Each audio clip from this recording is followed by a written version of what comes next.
Who is Dwight Fairfield? Well, if we're to believe the memories gathered about him, he's a bit of a goober. Okay, he's a big goober. Dwight was essentially a temp throughout his life, working odd jobs from being a kid's birthday clown to collecting roadkill.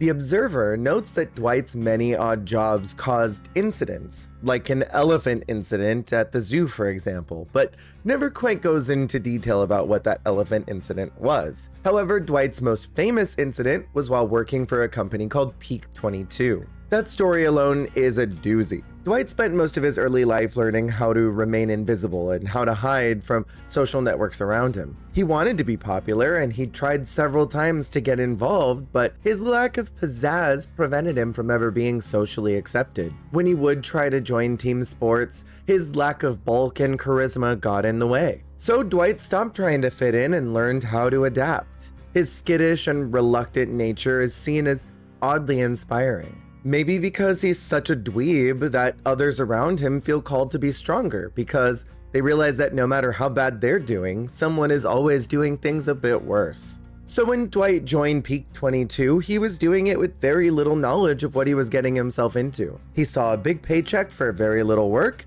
and that excited him. His boss, however, was a bit of a prick. Okay, so his boss was an outright asshole, only ever referring to Dwight as Dwitch, and harassing just about everyone else who worked for him. His boss, Lazar, was everything Dwight wasn't. Aggressive, charismatic, full of himself, and terrible towards anyone who crossed him, calling them weak males and punishing women for his own mistakes. Dwight didn't understand this attitude or even what his boss was saying most of the time, but he really needed the work. Dwight's fear of danger prevented him from ever speaking out against his boss even when he really wanted to. As Dwight collected his paychecks and watched beloved coworkers get fired left and right because of his boss's narcissism and mismanagement, Dwight began to wonder if it was time to finally do something. While talking with a former coworker, he learned of a drug that would make anyone burst into hysterical laughter to the point where they would become incoherent. Dwight saw his opportunity to finally get back at the face of his oppressor. Every person who had ever made him feel small was what his boss was. One day at an office meeting, Dwight took his chance. He took this laughing drug and spiked Lazar's coffee, assuring his coworkers that nothing bad was going to happen. But something bad did happen. Lazar drank his coffee, but when the drug kicked in, he wasn't laughing like a lunatic. Suddenly, he was hallucinating, seeing terrible figures in the room, and he attacked someone. Things were bad, and it was Dwight's fault. He caused this. And he found himself face to face with company lawyers. Dwight finally did the right thing. He demanded that the company apologize for representing someone who was so terrible like Lazar, who had harmed so many people during his time running the operation. The company lawyers offered Dwight millions to settle and walk away quietly, but Dwight refused. He wanted that apology. He wanted the board and the lawyers to apologize for this terrible man's behavior, for causing so much harm and pain to his work friends.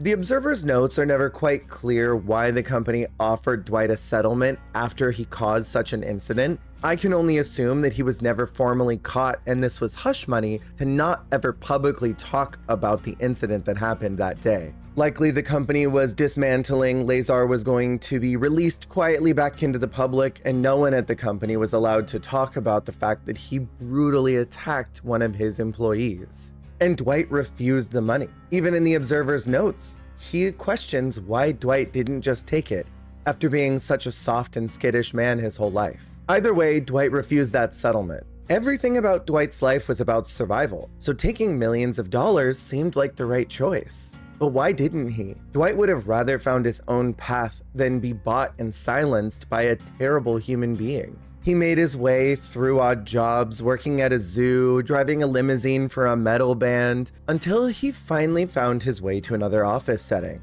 During a team building exercise in the woods, his coworkers hazed him by leaving him alone in the woods overnight. All Dwight remembered was taking a sip of moonshine and waking up alone the next day. Maybe Lazar found out that Dwight was responsible for that hallucinogenic moment all of that time ago. Maybe Dwight's coworkers were hired by Lazar to get back at him by giving Dwight an equally spiked drink. Maybe Dwight wasn't getting away with his little prank after all. Or possibly Dwight just can't handle his alcohol and he was just being hazed. No matter what the truth was, that was the last time anyone would ever see Dwight Fairfield. He was a man constantly abandoned by others, not being accepted by the many, and others always getting the last laugh. Dwight spends his days in the entity's realm, being everything he never could be in real life. In the realm, he's a leader, inspiring others to survive. He rebranded himself as someone brave, inspirational, because he never could be that person in real life. But no one in the entity's realm had to know that. Maybe Dwight's not always the bravest, but he tries his hardest.